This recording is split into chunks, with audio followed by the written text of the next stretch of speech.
Ils ne pourront jamais t'atteindre. Bienvenue encore une fois à cette troisième vidéo de la chronique Expérience immigrante, donc numéro 2, la deuxième saison. Je pense qu'on va aller au jingle et puis on va revenir juste après.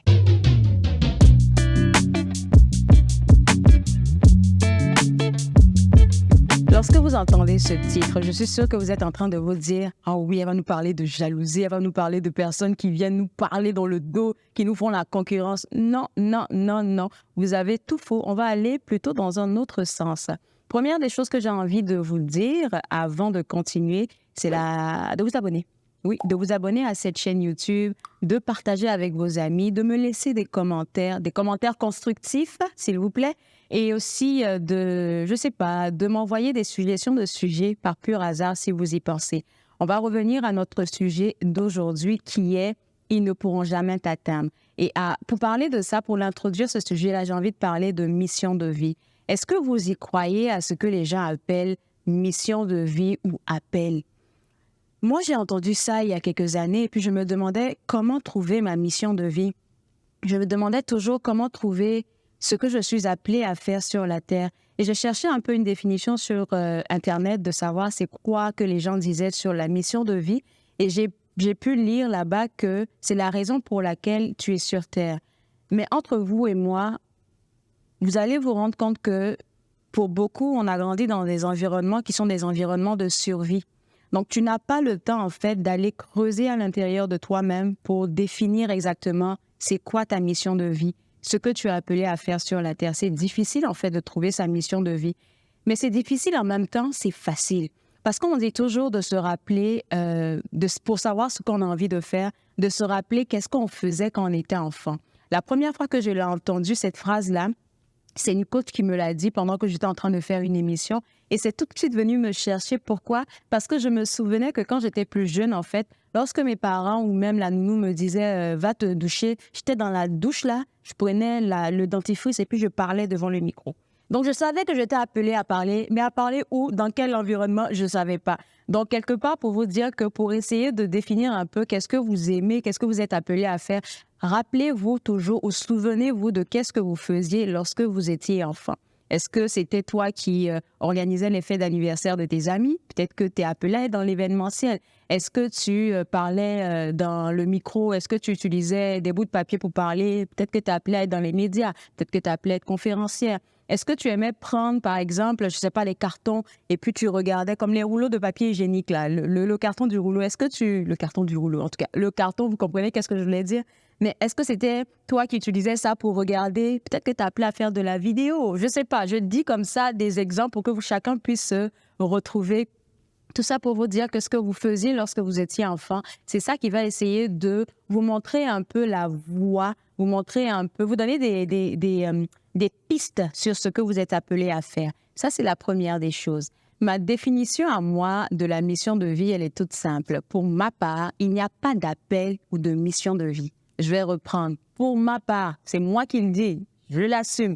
Il n'y a pas d'appel ou de mission de vie. Il y a seulement un parcours, ton parcours, qui va être peut-être différent de plusieurs personnes. Pourquoi? Parce que ton parcours à toi, dans ton parcours à toi, tu es amené à faire plusieurs avenues qui vont te pousser à avoir une histoire solide à raconter aux yeux du monde. Et lorsque je parle de parcours à toi et de plusieurs avenues que tu es censé prendre pour pouvoir avoir une histoire qui est impactante, qui est captivante, je vais prendre mon parcours à moi. Je vais parler du parcours scolaire. Vous savez, lorsque j'étais à l'école en terminale, donc ce qui est l'équivalent de la 12e année, il me semble, ici au Canada, lorsque j'étais en classe, on avait un professeur de français.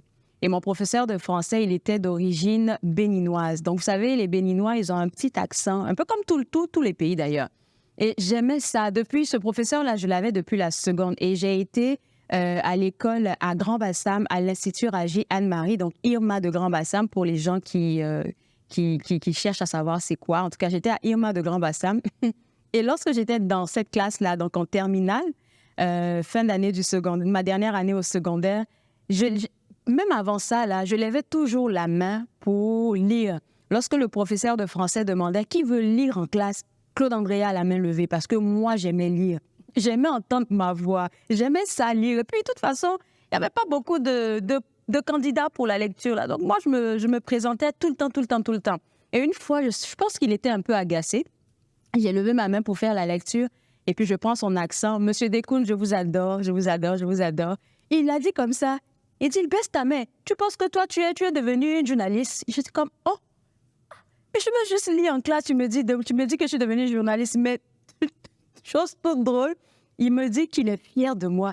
Il est fier aujourd'hui, hein, il est fier de moi, il est fier du travail que je fais. Je dis, mais tu vois des choses comme ça. J'ai 10 ans en arrière ou 15 ans en arrière, là, j'ai levé ma main en classe, tu m'as crié dessus en me disant que est-ce que je veux devenir journaliste? Mais aujourd'hui, vous vous rendez compte que je travaille dans le milieu qui me plaît, c'est le monde des médias. Et c'était des petits signes comme ça qui me montraient un peu ce que j'étais censée faire, mais je n'ai pas toujours suivi ça. Et j'ai été aussi en droit.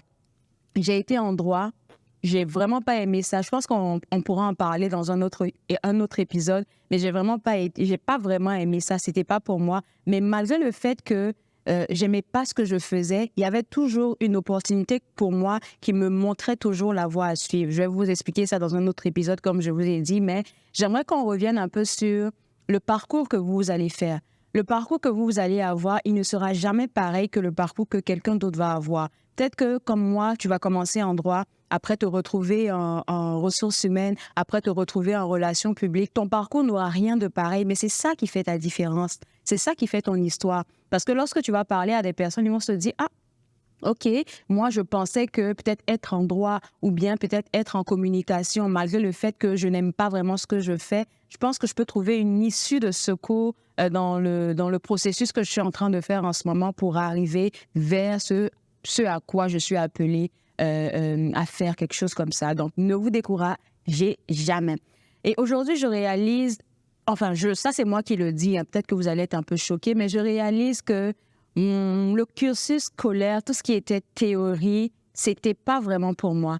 C'était pas vraiment pour moi. Moi, je suis quelqu'un qui aime réfléchir. Je suis quelqu'un qui aime créer. Je suis quelqu'un qui aime utiliser sa créativité, en fait. Je me définis pas comme une personne intelligente. Je pense pas que je sois une personne intelligente. Par contre, je suis une personne très créative. Je suis une personne qui...